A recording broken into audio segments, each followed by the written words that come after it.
Lumière Kaboulo TV, Lumière Kaboulo TV, Lumière Kaboulo TV.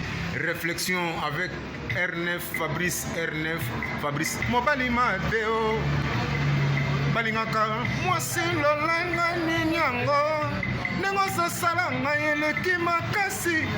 Kaboulo TV yo, Lumière Kaboulo, réflexion.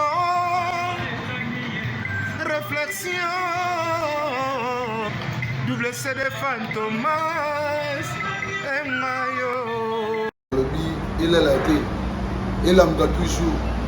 Barbito s'abonne, chaîne les amoko. Ça c'est dit, Maboko, t'as un s'abonner.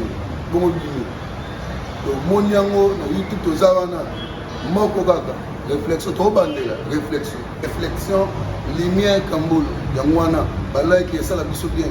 Tous en ciment pour et ça la G. Bongo, toujours. Réflexion, Lumière Kambolo TV. Chaîne les amoko, vous s'abonner, vous avez cité Lumière Kambolo TV. Bonjour, Nabiso Banso. Les Alingan de Konabino, Nabengami na Kombo ya Kambulu. Na salaka na émission na chaîne télé Oye Bengami Réflexion. Chaque samedi na 19h30, beaucoup de kuna. Bonjour mes frères et sœurs, c'est bien moi votre sœur Isabelle en direct 2012.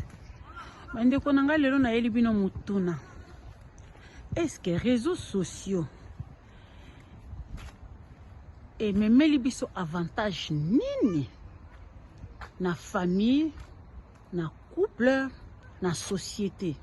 Réseaux sociaux et même libiso des avantages nini? À vous, au revoir.